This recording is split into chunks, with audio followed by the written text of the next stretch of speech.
Masih dengan Ipan yang lama 40 tahun nggak ketemu. Lebih 2 minggu. 2 minggu, oke. Saya ingin mengulik isi hatinya Ipan, sudut pandang ini.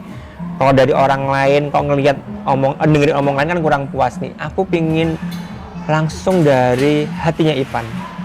Ipan kan kemarin udah cerita nih, gagal berumah tangga, punya anak kan waktu itu kan. Gimana Pan rasanya pisah dengan anak?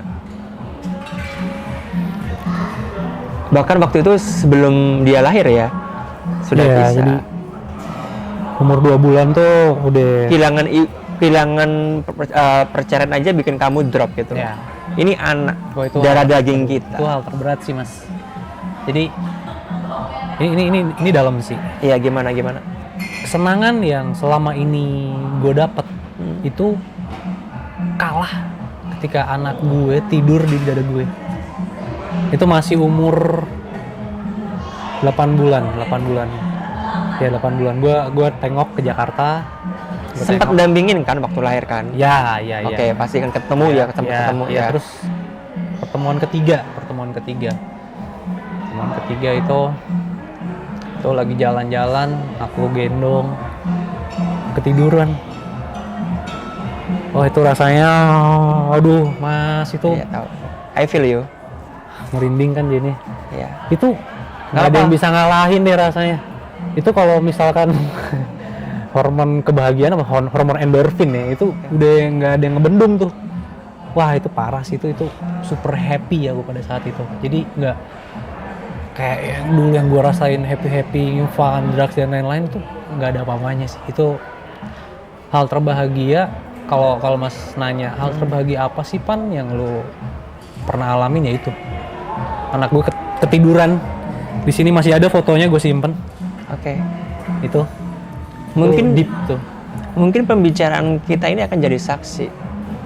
Kamu kan nggak pernah, jarang ketemu kan dengan anak kan. Dan mungkin orang lain mengira kamu nggak sayang sama dia. Bahkan mungkin dia sendiri mungkin ngira kamu nggak sayang dengan dia.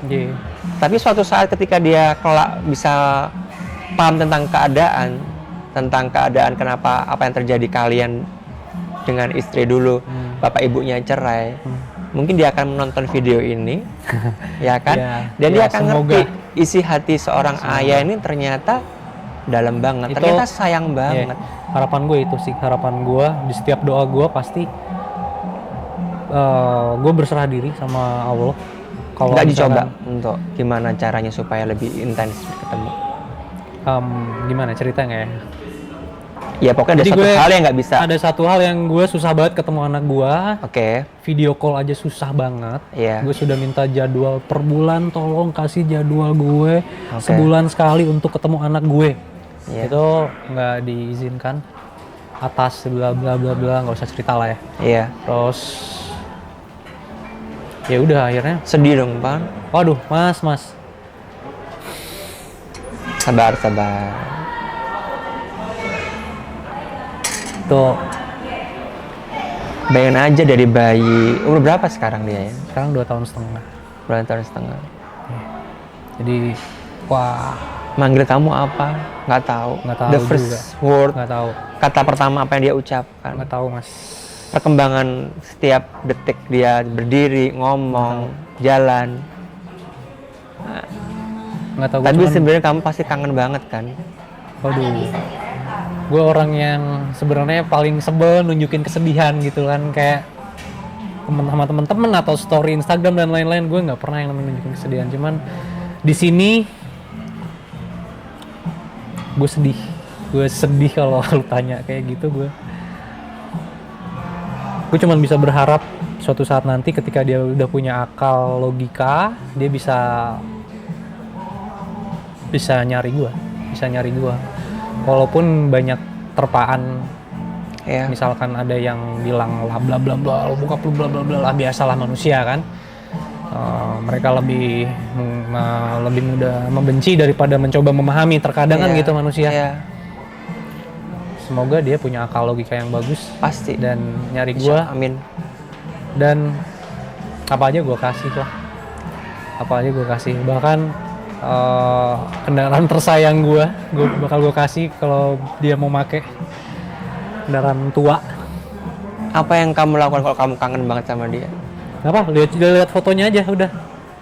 Di kamar lihat fotonya sambil minum. Pernah nggak sih kamu sampai kayak dalam fase yang titik terendah kangen banget gitu, terus kayak ya Allah, banjir bandang mas, banjir bandang, air matanya kemana-mana udah, tapi nggak bisa ngapa-ngapain. nggak bisa ngapa-ngapain udah. Ini nggak ada yang tahu, ini gue ngomong nih. Cuman sahabat-sahabat gue yang tahu di sono. Ya, bawa ke Sahabat-sahabat doa gue di aja. Solo. Iya. Zikir, bawa ke doa. Selalu mas, itu makanya gue tadi bilang gue lagi memperbaiki ibadah. Aku ngerti sih rasanya. Kita tuh hati itu punyanya Allah sih. Yang bisa membolak-balikkan hati itu hanya Allah. Iya betul. Ya mungkin kita nggak bisa minta itu ke yang bersangkutan, Betul. ibunya atau siapapun. Tapi kita minta aja ke pemiliknya, Iya. pemilik hati, yaitu Iya. Allah. Gue akan sangat senang sih ketika misalkan mereka, ayo makan bareng yuk, ketemu sama anak gue bakal seneng banget. Gue tidak ada rasa benci sedikit pun sih mas. Oh, kok jadi sedih, kok aku yang Gue nggak ada rasa benci ataupun nggak ada. Ayo gitu loh, kalau misalkan mau bersilaturahmi gue ayo banget gitu loh, ayo. Bahkan gue bakal ngerangkul mereka semua gitu loh. Karena anaknya tuh nggak bisa milih loh, mau dia lahir di lingkungan seperti apa. Nah, dia nggak bisa milih. betul, Mas, Pasti pengennya dia utuh. Betul. Jadi jangan sampai ada korban bawa, ada istilah korban bawa anak itu. Kayak di setiap doa gue juga, gue bilang gue minta sama Allah, dimanapun anak gue berada, sama siapapun asal dia bahagia, keurus dan menjadi pribadi yang baik nantinya, ditata dengan baik. Karena aku nggak percaya zodiak, tapi gue percaya lingkungan yang ngebentuk dan pola asuh keluarga yang ngebentuk itu bakal ngebentuk anak gue nanti. Mas, gue pada saat bini gue hamil, ini gue udah di notes nih, udah banyak banget cara mendidik anak lah, terus cara mengembangkan motorik dia, terus gimana sih anak ketika dia mau ngapa-ngapain itu jangan dilarang, itu dibiarin aja karena itu akan mengembangkan atau melatih motorik dia. Bener kan? Bener nggak sih kan, dok? Iya betul.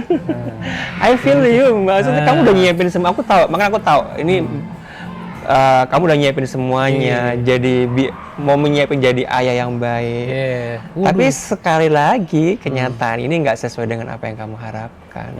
Pasti kamu sedih banget lah. Iya, betul banget sih. Tapi kalau seumpamanya dia udah ngerti dan bisa denger, apa sih yang kamu kesampaikan ke dia? Hah? Kalau dia udah gede, udah bisa ngerti gitu, dan dia ternyata nggak sengaja ngeliat video ini, apa yang kamu, atau tiba-tiba kamu mau tiba-tiba kamu dipertemukan dengan dia gitu, apa yang akan kamu lakukan? Peluk papa sebelum pamitan. Karena aku ngerasa dia pas ya itu yang keadaan ternyaman tuh dia tidur di dada aku. Jadi ketika Mas tanya itu ya peluk papa sebelum pamitan. Jadi ya meluk si Kendra, anakku namanya Kendra. Cewek ya? Cewek. Udah banyak sih foto-foto yang aku simpen gitu. Ya aku harap komunikasi tetap dijaga lah. Iya. Bawa ke doa lah. Iya, tuh. Besok kalau cewek berarti kan yang menikahkan kan kamu kan, bapaknya. Mungkin ada mantan istri tapi nggak ada yang namanya mantan anak. Betul. Hubungan itu pasti, dia pasti juga akan nanyain mana ayahku. Nggak akan bisa tergantikan, ikatan darah nggak akan bisa lah. Tuh, I feel you. Itulah, semoga suatu saat nanti dipertemukan, walaupun dia nggak tinggal sama gue. Makanya gue bilang, kalau boleh ketemu ya kita ketemu. Dan itu tadi gue bilang peluk papa sebelum misalkan anak aku mau pulang ke rumah mamanya atau pulang ke mana. Tapi harus ada, aku berharap ada pertemuan di antara kita sih. Terakhir sih aku pengen tahu aja sih, boleh dijawab boleh enggak, apa mamanya, aku nggak suzon ya, apakah nggak ada pertemuan rutin dengan kamu itu takut dengan terpengaruh dengan masa lalu kamu mungkin si anak ini? Tapi Maksudnya sebenarnya terpengaruh dengan kebiasaan jelek kamu di masa lalu mungkin. pada saat aku menikah, aku sudah tidak ada kebiasaan jelek lagi. Oke. Dan harusnya my ex tahu. Dan di sini masalahnya yang tadi gue bilang, gue nggak bisa ngebangun castle gue sendiri nih. Iya. Jadi banyak bumbu-bumbu yang Iya. ya gitulah mas. Akhirnya ya seperti itu. istriku mantan istriku itu Jangan gitu dong, jangan emosi dong. Gitu-gitu juga ibunya anak-anak. nggak bercanda Harus dihormati. Iya. Mungkin Iya, dia mantan istri, tapi bagaimanapun juga besok kalau nikah dia ya makanya gue bilang sungkemnya di ibunya dan di betul. bapaknya. Nggak Betul. ada mantan ibu sama Betul. mantan Makanya gue bilang iya. papa panggilannya kan.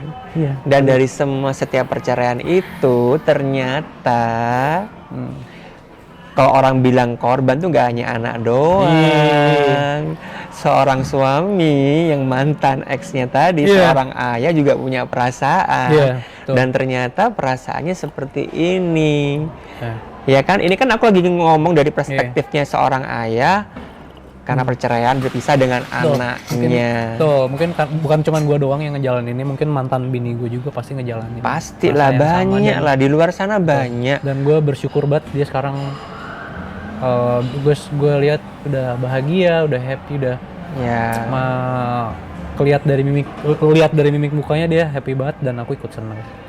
Tapi kan hubungan darah nggak akan bisa dipungkiri. Ya itu dia makanya. Bawa ke doa. Betul. Kalau kangen. Itu. Ya kan? Itu sih. Kan jadi aku jadi ngerti ternyata dari sudut pandang seorang mantan suami.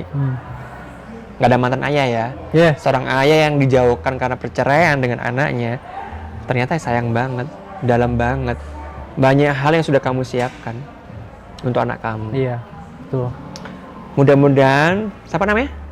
Kendra kelak akan memahami keadaan, memahami kenapa kalian berpisah, dan bisa cari ayahnya, memeluk ayahnya. Aku jadi sedih sih. Iya iyalah. Gimana sih anak lo ya? Mungkin iyalah, gimana sih anak itu ya, tapi percaya deh. Namanya hubungan darah ayah sama anak itu tidak akan seneng banget sih aku. Seneng banget kalau dia akan jadi anak yang tangguh. Jalan-jalan sama dia. Dia akan jadi anak yang tangguh. Iya. Dia belajar, kita ambil hikmahnya aja. Dia jadi anak yang tangguh, dia akan belajar bahwa dunia ini, hidup ini nggak semuanya sempurna. Betul. Dia harus terpisah dari ayahnya, harus struggle sendiri. Betul.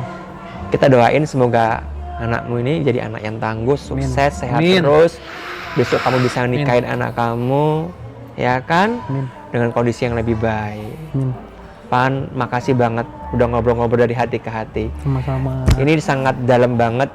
Aku jadi tahu perspektif dari seorang suami, ayah, mantan suami dan ayah yang jauh dari anak karena perceraian. Tetap semangat ya, Pan. Iya. Jangan sedih. Iya. Terima kasih. Sama-sama. Agak lega kan ceritanya. Alhamdulillah. Nanti mudah-mudahan kita bisa berbagi dengan yang lain. Silakan deh perbincangan ini diambil yang positif. Tapi yang jelas ya, setiap perceraian nggak hanya anak juga punya sudut pandang, mantan istri juga punya sudut pandang. Seorang ayah ini juga punya sudut pandang terhadap hatinya, terhadap anaknya. Dan nggak mungkin pudar. Nggak pudar kan sampai kapanpun, ya kan? Betul. Atau jangan-jangan ini karena nggak berumah tangga lagi, karena merasa membatu gitu karena anak, rasa sayangmu dengan anak gitu kayak hilang semangat untuk move on gitu. Sebelum aku tutup, benar-benar ditutup ini. Enggak juga sih. Maksudnya membatu untuk asmara atau? Iya, karena aku karena saling kangennya sayang sama anak deh. Aku nggak mau ada orang baru lagi di hidupku karena aku sayang banget sama anak. Aku nggak mau aku tergantikan dengan anak itu. Sebenarnya bukan membatu ya, cuman belum aja sih mas. Belum aja ya. Gue udah 2,5 tahun jomblo ya. Nggak apa-apa lah. Yang penting kamu bahagia. Nah itu dia. Jadi mempersepsikan diri terhadap kebahagiaan. Jadi mau gimana, happy ya lah udah. Happy. Jadi happy. Berdoa. Sehat yang penting. Jangan lupa sisipkan unsur kemanusiaan di setiap langkah. Siap. Itu penting. Ini papamu hebat banget deh. Waduh, terima kasih. Nanti suatu saat kalian bisa akan ngobrol dari hati ke hati, akan ngerti. Ternyata papamu tuh punya sisi lain. Karena Om ini tahu, Om tahu gimana di belakang baliknya tatonya papamu ini gitu. Mungkin dulu ya busuk ya, tapi sekarang aku tahu dia kayak gimana. Oke, terima kasih Pan. Ya. Saya Terima menerimanya. kasih. Yo, Bye. assalamualaikum.